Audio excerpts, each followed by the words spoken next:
Hello and welcome to World Business Report. I'm Tig Enright.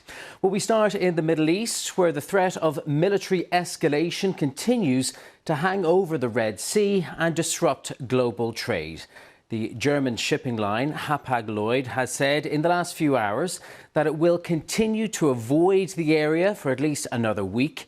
It made this decision after another ship belonging to its rival Maersk was attacked over the weekend. Well, in that attack, Houthi rebels based in Yemen hit the ship with a missile and tried to climb aboard before the US Navy intervened and sank the rebels' 4 boats, killing the crew in the process. Well, the US military says there have been at least 23 attacks since the middle of November on a route that accounts for around 12% of global trade, which is now being avoided by several of the world's biggest shipping companies.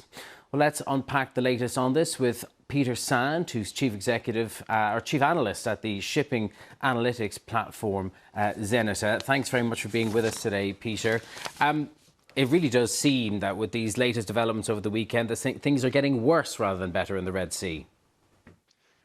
I think you're hitting the nail right on its head, and we can see that also from the rate developments on the Zenita platform, where an essential container shipping service from Far East into Med is now almost doubled from where it was middle of December to where it is right now. And even though we do have Operation Prosperity Guardian now in operation, it is still very much far from an unsafe passage. Just bring us up to date on the latest efforts that have been made to neutralise this threat. And why aren't they paying off, do you think?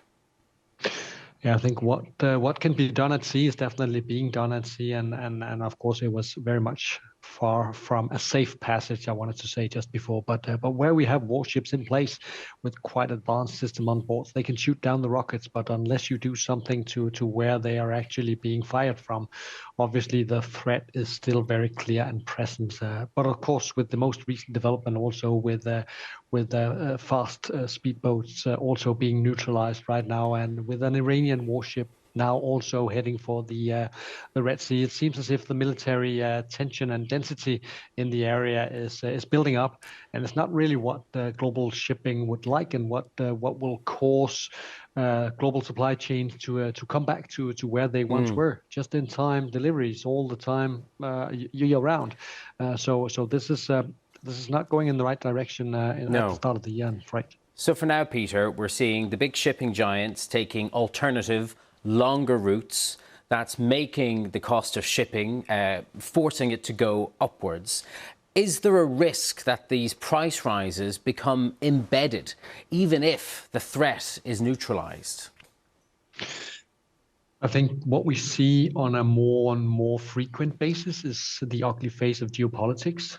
It used to be Strait of Hormuz. It could be Strait of Taiwan. But now we also see it here in the Red Sea. And will they ever be, say, a custom thing to be paid for by shippers and in the end consumers like you and I?